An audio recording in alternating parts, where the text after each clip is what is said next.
Son regard sur sa famille et son oncle est impitoyable. Mary Trump, la nièce du président des États-Unis, dresse un portrait accablant de la dynastie dans laquelle Donald Trump a grandi. Mon grand-père était un sociopathe. Il n'avait aucune empathie. Il n'aimait pas les gens comme les humains le font généralement. Il n'avait aucun intérêt pour les gens qui ne pouvaient pas lui servir, y compris ses enfants. Un patriarche, Fred Trump, qui aurait enseigné à ses fils que la maladie, le handicap ou encore la gentillesse étaient dans la vie des faiblesses inacceptables.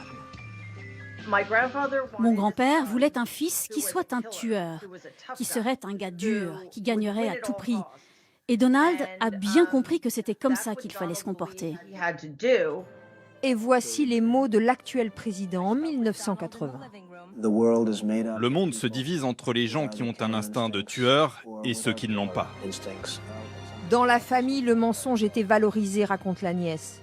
Il a depuis toujours permis, dit-elle à Donald Trump, de faire croire aux autres qu'il était le meilleur. Et encore aujourd'hui. Mary Trump a assisté à la victoire politique de son oncle. Dans ses interviews, à la veille de l'élection, elle délivre un message cinglant au pays, les yeux dans les yeux.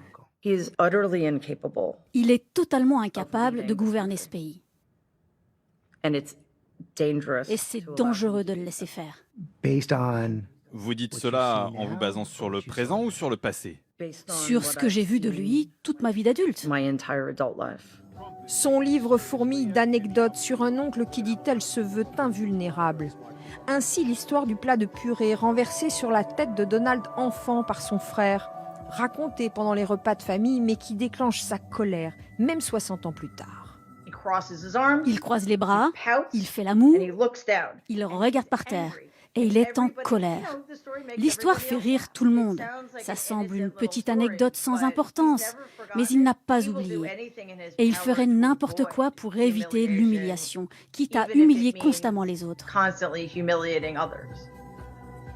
Mary Trump a vu son oncle pour la dernière fois il y a 3 ans et demi. Invitée à la Maison-Blanche, elle s'était assise dans le bureau ovale. Elle est en procès contre sa famille pour des questions d'héritage. Démocrate, elle votera Joe Biden pour faire battre celui dont elle porte le nom.